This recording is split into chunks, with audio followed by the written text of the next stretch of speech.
So, hi, folks. Welcome to another edition of 5 Minute Football. Yeah, we're still calling it 5 Minute Football, even though we do longer than 5 minutes. We will have a new name after the international break. But I'm joined by football expert Brendan McGirr, who's getting all of his predictions right. Well, I'm having a little bit of a lucky run at the minute, Liam. So I'll put it down to pure luck, to be honest. I've got to be honest. Well, you predicted, I think we both did actually, we predicted the Arsenal City result, didn't you? I don't know why. I just had a feeling City have lost a couple of games, and I just think Arsenal will have learned last season their strengths. And Declan Rice and a couple of other players they brought in.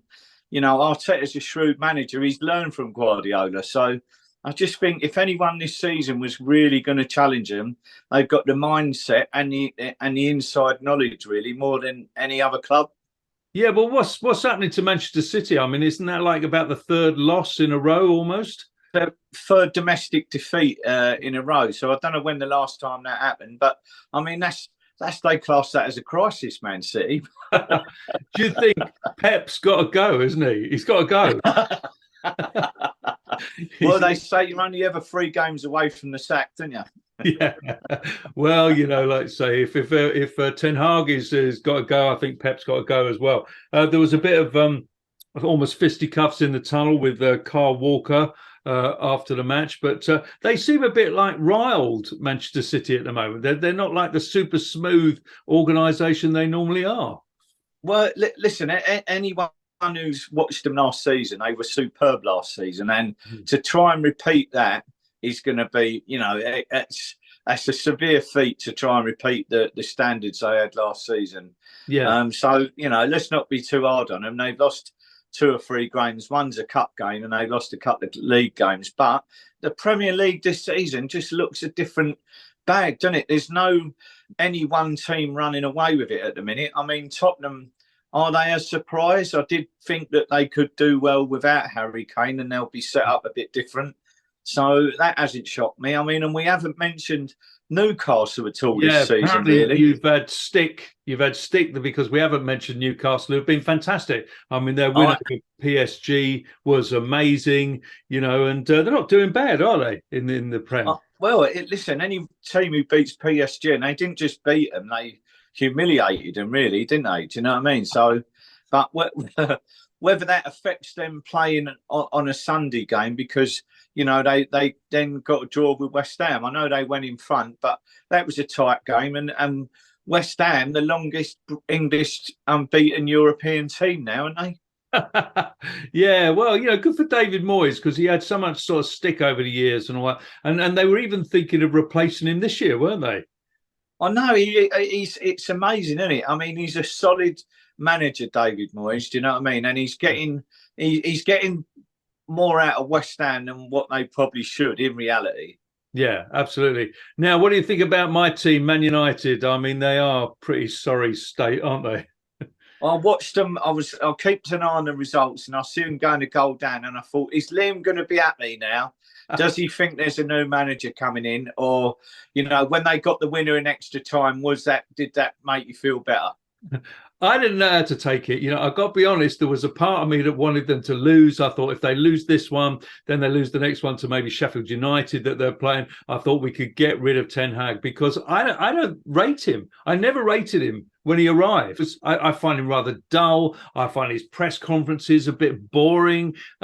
He says the same things. I don't find him inspiring. I think he's like what do they say when he's almost like a bit of a mirage. He's not what he's meant to be. He's a black and white manager for Man U, isn't he? Really, he's just black and white and grey. Yeah, bring back Ron Atkinson. That's what I say. Yeah. Bring back Big Ron. That's what I'm saying. Do you know what I mean? I'd agree with that. I love Big Ron. I think he was a real character. But we keep looking at foreign managers all the time. I just think that sometimes there's some good young British managers out there, and they should be given more challenges and push them a little bit harder. Yeah, well, you look at Eddie Howe at Newcastle, who's doing a fantastic job up there. Absolutely brilliant. I just find Ten Hag, I don't like the way, and this was from the start, I never liked the way that he dealt with Ronaldo. Zlatan the other day said that he didn't think that he was able to deal with big stars. And I think there is a bit of that in it.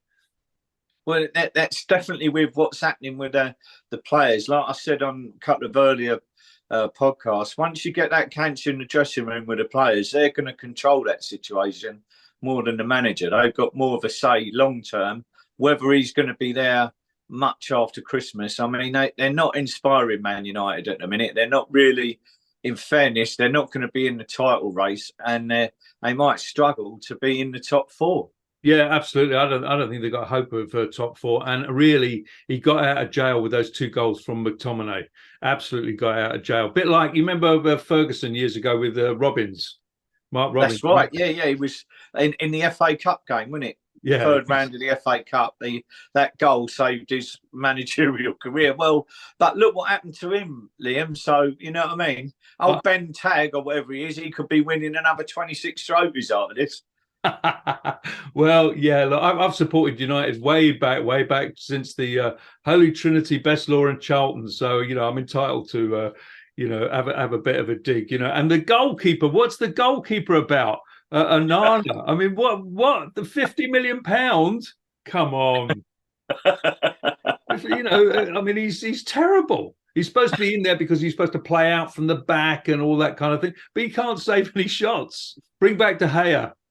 Exactly. Yeah. That sometimes you just listen. There's some really good British goalkeepers about at a minute. I know we keep everything's just foreign. Do you know what I mean? I just think that we're shooting ourselves in the foot. The academies we've got here, the way football's been channeled now with the St George's Academy and the academies they've got at these clubs. I just feel that somebody, that the management is always let's look abroad and bring someone in. I don't know whether it's to do with work permits, they're cheaper, or the agents are getting a better deal. I don't know, but I just think we should be looking at English and Scottish people here. Yeah, absolutely, and I think they should get rid of the goalkeeper and maybe bring in Olivier Giroud as goalkeeper. Do you think? Well, he can't do any worse. Well, I don't know if people know that Olivier Giroud had to take over in goal the other day for his team Milan, and pulled off an absolutely fantastic save. He made it into the team of the week, didn't he? Yeah, that's right. And he certainly was doing a better job than Onana or whatever his name is. Terrible. In actual fact, the other goalkeeper got sent off in that game. I was watching it on YouTube, so they both got sent off in the extra, not the extra time, but the last few minutes. So it was quite a game. So who else has been doing well? Brighton doing all right, 2-2. Chelsea making a bit of a comeback, beating Burnley 4-1. Is that a comeback though, beating Burnley? Probably not. Probably not. I mean, in fairness, Tottenham, they struggled to beat Luton, didn't they? Do you know what I mean? Like, they should have won that game 4 or 5-0. Oh, they had the chances. I did think at the start of the season Tottenham may be a different thing without Harry Kane. I'm a little bit surprised at how good that they've gone. Do you know what I mean? So, yeah. But like it's early stages yet. Do you know what I mean in the season? But I do think they are going to be up around the top 3 or 4 Tottenham. In fairness, and I think they could. They might not be a bad tip for the FA Cup this season or a League Cup. Yeah, I think it's great because a couple of weeks ago I was thinking, oh God, this is going to be really boring. City are going to walk it, and this and the other. Now we've got Spurs, Arsenal, Liverpool, City. It could go any way, couldn't it? As a football fan, this is what you want, isn't it? You want to see the closeness between it. If you get 1 or 2 horse races, the season becomes a bit monotonous. So, if you look at the top 4 or 5 teams, I think there's about 3 or 4 points in the whole setup. You know what I mean? So if it stays like that along the course of the season, it's going to be hard to predict anything, really. Yeah, fantastic. Mind you, you are the football expert and you can predict absolutely anything. So now what was funny, there's something that we talked about on the show, and we've talked about it a couple of times, about not really liking female commentators. Now we have our supporter. He's probably been watching us, Kevin Keegan, who's got absolutely slaughtered because he said that he wasn't that keen on the female commentators. I mean, I totally agree with him. Why can he not just have an opinion? Can't have an opinion these days. Why are we living in a country that's fought for democracy and free speech? But the minute we say anything that we're not actually, I don't think we're being rude in saying we would just like to see men commentating on them games, right, as men. And even if you just make a channel dedicated to that, have the ladies doing their thing. If other people want to watch them and the younger generation feel happy with that, there's space for them. But there's got to be space for us as well to watch football in the tradition and the way that we like it. And we're not being patronising or putting the women down. That's just how we've lived and want to continue like that. Yeah, and I think he's got a point. He's got a point in saying when, he likes to listen to people who have experience of the men's game and have done it at the highest level. So that's what he wants to listen to. He doesn't want necessarily a woman that's been brought in because it's PC to commentate. I don't think there's anything wrong with that. I mean, I love women's commentary on, tennis, the women's football, this, that, and the other. It's just something about, the football. It doesn't work for me, But if you put like 3 blokes on Loose Women, there'd be uproar. If you've got 3 blokes talking about the menopause and like, period problems on Loose Women, they'd go fucking mental, the birds. Yeah, I imagine they would. Birmingham City have got rid of their manager, John Eustace, in favour of Wayne Rooney, and yet he was doing really well, wasn't he? Well, it's just, that's the crazy world of football. That's what's going on behind the football club with agents and managements in the background. No one ever really knows, do you? You never know who's doing what and what's happening because that's all done over dinners and little lunches here and there and a bit of like, you do that for me and we'll get that for you sort of thing. I'm afraid that's how it's all been done for years. But it just seems crazy for supporters who feel that they've got a good bloke managing the club and doing what they want. And then he's just, no disrespect, and I'm sure Wayne Rooney's a big pull for Birmingham, but has he proved to be a good manager over here realistically? No, he did Derby, didn't he? And then he sort of did okay with Derby, and then he went over to America. I don't think it was fantastic in America. I don't see it just because he's, a big name footballer. It doesn't mean to say he's going to be any better than, the manager that they've just got rid of, who's fought with Birmingham through thick and thin, Yeah, I fully agree, Liam. I just think that, if the fans was happy and he was taking the club in the right direction, and Birmingham, in fairness, were close to getting relegated to League One for a couple of seasons. So, if they give him a little bit of support and backing, why change someone who's obviously got the players behind him in there as well? Yeah, absolutely. So we've got the international break coming up. England are going to be playing Australia and Italy. Are you fascinated by that? Are you looking forward to it? Probably. I don't even know when the games are on, to be honest. haven't got a clue. Daniel Sturridge, do you remember him? He's just signed up, they say, for Strictly Come Dancing. Are you a fan of that show? I hope he don't go down looking for a penalty on there like he used to when he played for Arsenal. Was he Arsenal? Was he? What was he? Liverpool? Was it Liverpool? Wasn't it? Was it Liverpool? Yeah. And he's been over in Australia, not playing for anybody at the moment. But I didn't realise that Tony Adams had been on there. Yeah, Tony Adams was actually really funny on there. I mean, he was shit at dancing, but for entertainment-wise, yeah, he was funny, and he did get a lot of public support. I think the football community got behind him just to piss everyone off who liked dancing, just to keep him on there.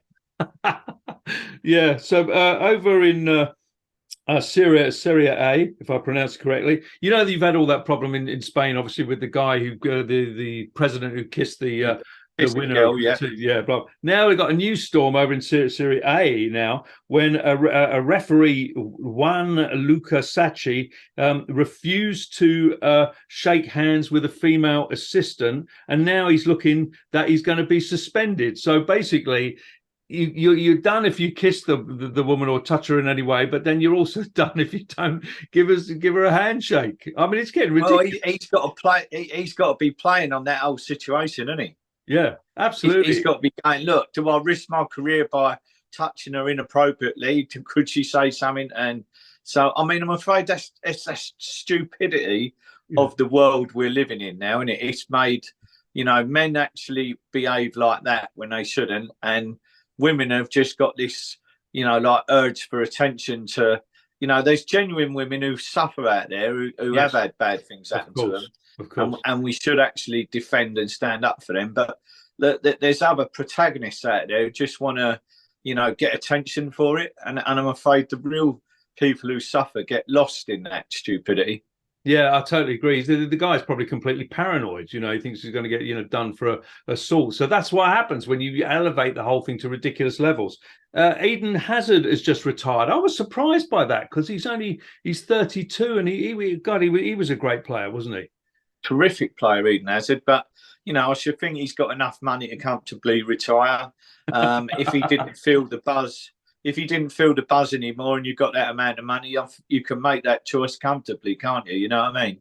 Yeah, so he shouldn't keep going like Ronaldo. I reckon will be going till he's 42 or something and still banging the goals in. Well, listen, Ronaldo, you've got to give it to him. He's just got a hunger and a passion for football, which is just above the normal, isn't it? Do you know what I mean? To keep himself that fit and be that excitable and passionate about football all the way through his career like he has done. He's a credit to football, but he is a unique talent as well. Yeah, well, I bet he's quite pleased that Ten Hag is having a bit of bother now. He'd be having a bit of a laugh about that, I'm sure. Let's see. There's a new Netflix series with David Beckham. Will you be watching? Do you know what? I'm going to have a look at it. Dave watched it the other day and told me he really enjoyed it. So I am going to try and smash through that. Maybe when the England-Australia game's on. Yeah, I'm always have mixed feelings about David Beckham because of all the furore that surrounded him. But I watched him in a few of these All-Star games recently, and he's 48 or 40, something like that, and he could still play, and he was banging the crosses in and stuff like that. So I think all of the stuff surrounding him kind of forgot that he was actually a very good footballer, wasn't he? He was an excellent footballer. I mean, I feel for him. I think he was so young when he made that silly kick at the Argentinian. And if we're honest, there was a good chance we'd have won that game if he hadn't gone off. And I think we had a good chance of going on to win the tournament at that time as well. Do you know what I mean? It was a real, like that's a typical thing that happens to England on every tournament. We get so close. Yes. I mean, who was it who scored the goal in extra time that was disallowed for us against Argentina? Campbell. Was it Sol Campbell? Campbell. Yeah. Campbell, what was wrong with that goal? And there was nothing wrong with that goal. No. So it was ridiculous. There was nothing wrong with that goal. Nothing at all. I get fed up with all the bad luck that England had. Do you remember the goal which was it was way over the line against Germany? Germany, Frank Lampard, wasn't it? Yeah. And then we had, like, if you remember, Seaman got caught out by Ronaldinho, wasn't he? And that was like a freak one. Even the Peter Shilton goal that hit the defender and went in, do you know what I mean, against Germany in the semi-final was a freak. So it does seem that we do have bad luck. But Beckham, I remember. He sort of, this is really dating me, Brendan. I was actually at the England-Poland game in 1973 when that shot from the Polish guy went up under Shilton's body. Do you remember that game? I was 6 years old watching that with my dad, and that's when Brian Clough called him the clown, didn't he? Yeah. What an atmosphere at that game. I mean, they tried so desperately to score. All they had to do, folks, was beat Poland to get through to the World Cup, and that cost Ramsey his job because they drew 1-1, and the goalkeeper just saved everything, didn't he? It was ridiculous. He did. He just had the game of his life that day. That goalkeeper. It's worth watching the highlights of that game just to see that goalkeeper. Isn't it? I was there. I was probably the same age as you, probably 7 or 8 or something, whatever. So finally, before we go, look, social media sensation, Green Girl Bella. Apparently, she goes to the Arsenal games in full body paint. So basically, she's topless, but she has a bikini on, but she's covered in the kit. Has any Arsenal fans seen this? Have you seen this? Well, I haven't seen it, but I'd like to see her go there in December like that.